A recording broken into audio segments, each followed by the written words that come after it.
Je suis Thomas Lopez, membre des Enfants du Facteur. Je suis médecin anesthésiste réanimateur et par ailleurs pilote privé, activité qui m'a amené à intégrer les facteurs humains à ma pratique clinique. L'hémorragie de la délivrance tue encore. C'est dans le monde la première cause de mortalité chez la mère. C'est donc un contexte extrêmement stressant pour les soignants, très angoissant et qui de surcroît peut survenir dans des horaires vulnérables, c'est-à-dire le week-end, la nuit, où intervient en plus la fatigue et le sous-effectif. Et donc ça devient une épreuve en facteur humain, en travail en équipe, en compétences non techniques pour le groupe et l'équipe soignante donc, qui prendra en charge cette patiente. Les enjeux de l'hémorragie de la délivrance sont triples. Premièrement, identifier le saignement. Deuxièmement, il y a un enjeu temporel, avec une grosse pression temporelle pour l'équipe. Et troisièmement, il y a un enjeu de pluridisciplinarité, et donc de travail en équipe. Alors, reprenons ces enjeux dans l'ordre. Le saignement, il y a d'abord des règles de base. Premièrement, on est toujours en retard sur le saignement. Deuxièmement, on a tendance à sous-estimer le saignement. Et troisièmement, l'évaluation du saignement est entachée par la perte de conscience de situation. Deuxième phénomène, la pression temporelle. Pendant les 30 premières minutes de la prise en charge de l'hémorragie de la délivrance, il y a énormément de tâches que devront fournir les trois groupes de soignants, les sages-femmes, les obstétriciens et l'équipe d'anesthésie-réanimation. Ces tâches sont aujourd'hui bien hiérarchisées, les plus importantes, les moins importantes, et ont une place chronologique bien précise. Certaines avant et d'autres après. Dans le cadre de la pression temporelle, les équipes se retrouvent souvent en surcharge mentale avec des ruptures de communication. Troisième point, la pluridisciplinarité. Dans l'évaluation du saignement, la sage-femme, par exemple, évaluera le saignement plutôt sur le globe utérin, l'expression utérine et même par l'évaluation visuelle du placenta, qui peut lui donner des indices sur un placenta qui n'est pas totalement délivré. Pour l'obstétricien, l'évaluation du saignement se fait souvent par des éléments subjectifs, un saignement en jet ou un saignement en filet. L'évaluation du saignement est un très bon exemple de la pluridisciplinarité. L'évaluation du saignement va varier en fonction du corps de métier. Pour le chirurgien, la difficulté est l'effet tunnel qui va complètement fermer son champ visuel. Il peut très vite s'enfermer dans la difficulté de suturer le canal vaginal avec un saignement qui n'en finit pas et il va perdre la conscience, par exemple, des compresses qui sont au sol ou du sac de recueil qui pourtant se remplit de sang. La sage-femme, chronologiquement, va observer, elle, des indices au moment de la délivrance du placenta. L'analyse du placenta est un premier indice pour elle, mais surtout à la palpation abdominale de la patiente pour évaluer le globe utérin. Et enfin, l'équipe d'anesthésie-réa, qui est dans un positionnement encore différent, plus en retrait, va être plus alertée sur des paramètres hémodynamiques comme la tachycardie, l'hypotension, et parfois des éléments cliniques comme des altérations de l'état de conscience. Voilà. Donc pendant les 30 premières minutes, toute cette équipe va avoir en fait une conscience situationnelle du saignement qui va être différente. Et l'enjeu sera à un moment donné de faire un point de situation pour partager en fait chaque conscience situationnelle et enfin arriver à un schéma mental partagé qui permet de ne pas perdre pied dans cette situation qui est extrêmement dynamique et extrêmement complexe. Il y a des manières simples pour améliorer cette conscience situationnelle. La première, c'est de communiquer des informations cruciales haut et fort. Pour compléter cette communication, on peut même avoir la discipline d'équipe d'attendre un retour, c'est-à-dire une boucle fermée dans la communication. Je citerai par exemple des informations relatives au volume sanguin perdu. Il ne suffit pas de dire j'estime qu'elle a perdu 1500 millilitres. Il faudra que le gynécologue qui est en tunnel, donc en train de suturer le canal gynécologique, lève la tête et confirme qu'il a bien entendu qu'on est à 1500 ml de perte. Un deuxième élément qui est important dans la conscience situationnelle est la conscience du temps. Et il y a des éléments très simples pour cela, pour acquérir une maîtrise du temps dans l'hémorragie de la délivrance. Il y a un élément organisationnel d'abord, c'est d'avoir un maître du temps, un chrono qui peut être vivant ou inerte, avoir un chronomètre par exemple sur son chariot d'hémorragie de la délivrance, oblige à taper le chrono et à ne pas se faire dépasser et avoir une perte de conscience temporelle. Premier élément. Un deuxième élément peut être plus collectif. Au niveau collectif, ce serait par exemple faire des points de situation. Ces points de situation permettent d'arrêter l'équipe, de faire un point sur essentiellement l'état de gravité de la patiente et de se poser par exemple des questions cruciales comme doit-on changer de site? Et enfin, au niveau individuel, il y a une règle qui a été établie par un anesthésiste allemand qui est très intéressante, qui consiste à dire 10 secondes pour 10 minutes. Et c'est une règle qui est assez intéressante car si on se met à compter dans sa tête 10 secondes pendant une situation de pression temporelle, ces 10 secondes nous paraissent correspondre à des heures. Or non, ce n'est que 10 secondes, mais ces 10 secondes nous permettent de vérifier, par exemple, si notre perfusion est bien positionnée, si elle ne coule pas à côté, si on est en train de passer la poche de sang dans les bonnes règles. Donc 10 secondes pour 10 minutes, en termes de maîtrise de temps individuelle, est une bonne règle, un bon mantra qu'on pourra s'appliquer dans cette situation stressante. La dégradation hémodynamique dans l'hémorragie de la délivrance est un véritable piège. On a affaire à des patientes jeunes qui, jusqu'à quasiment 2 litres de perte, peuvent maintenir une pression artérielle malgré une tachycardie apparaissante, mais qui est un signe assez peu sensible, car le stress peut occasionner la tachycardie, des médicaments qu'on aurait injectés. Un premier message sur l'évaluation de la dégradation clinique est que nous avons affaire à des femmes jeunes et donc qui vont pendant longtemps apparaître stables hémodynamiquement et même en termes de conscience avant de se dégrader. Elles peuvent perdre jusqu'à 1,5 litre, 2 litres avant que des signaux évidents comme l'hypotension en dessous de 90 mm de mercure ou un état d'altération de l'état de conscience apparaissent. L'hémorragie de la délivrance est une situation qui va peser sur la charge mentale opérationnelle extrêmement lourdement sur l'opérateur et sur l'équipe. Sur l'opérateur, le débordement de la charge mentale, c'est-à-dire notre capacité à interagir de manière rationnelle finalement avec notre environnement, va être très altérée. Nous avons en gros 2 gros disques durs avec lesquels nous travaillons.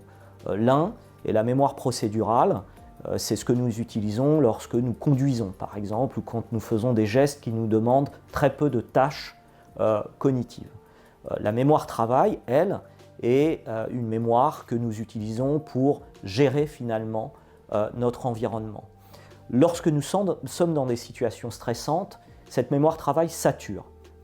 Il peut alors se produire des phénomènes dangereux. Je citerai 2 éléments importants, du délestage attentionnel, la surdité inattentionnelle et l'aveuglement inattentionnel. C'est-à-dire qu'on peut, alors qu'on nous a donné des informations, ne pas les entendre ou alors qu'on regarde un scope, ne pas voir et interpréter le paramètre. Pour éviter ce genre d'écueil, eh bien, on peut utiliser l'appel à l'aide dès que l'on percevra une perte de contrôle ou une surcharge de travail. C'est une perception subjective, mais qui signale déjà que notre mémoire travail est en train de saturer et qu'elle est à risque de développer ces phénomènes de délestage attentionnel. La pluridisciplinarité dans l'hémorragie de la délivrance est un vrai enjeu dans la prise en charge. Nous sommes malheureusement très peu formés à travailler en équipe avec des corps de métier différents. La réalité hémorragique pour une sage-femme n'est pas celle d'un anesthésiste réanimateur et n'est pas celle d'un gynécologue obstétricien.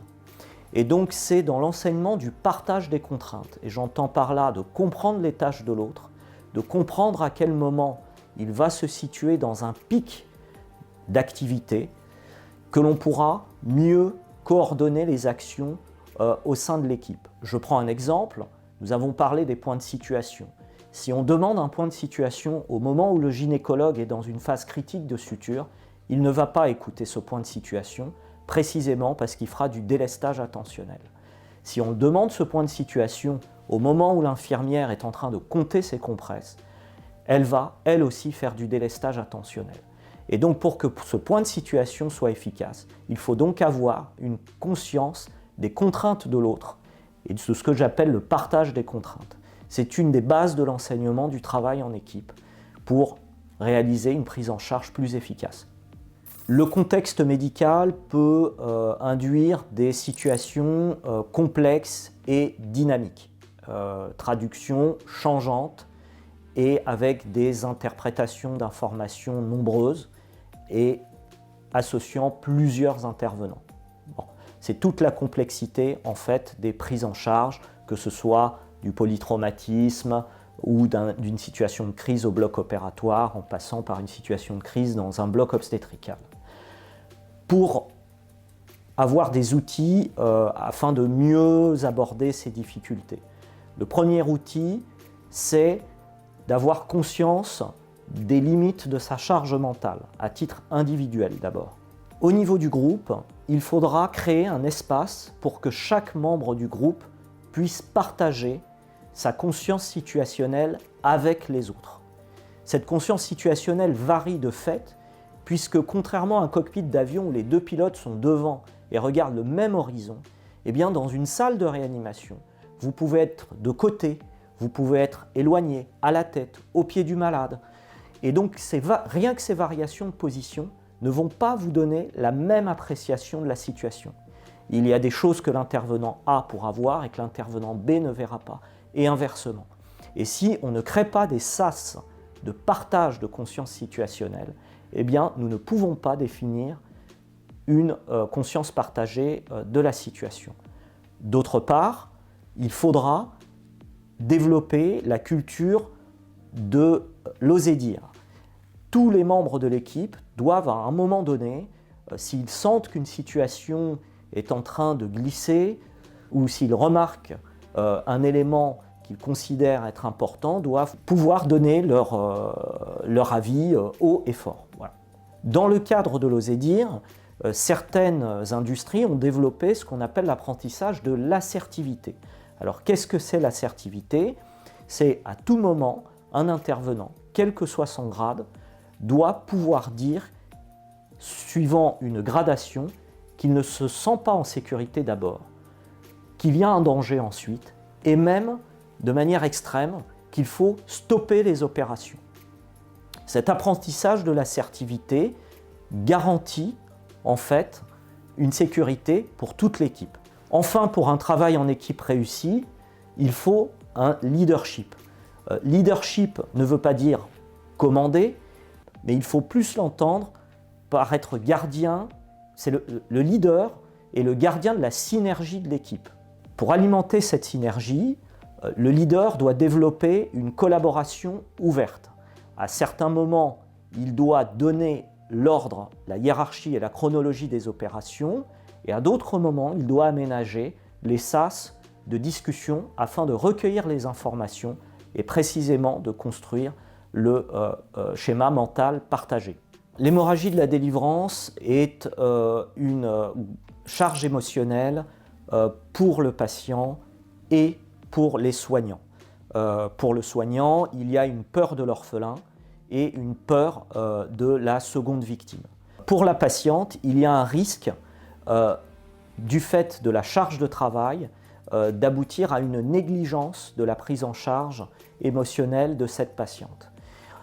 Beaucoup de soignants vont croire qu'il faut faire de longues phrases pour rassurer un patient qui est en détresse.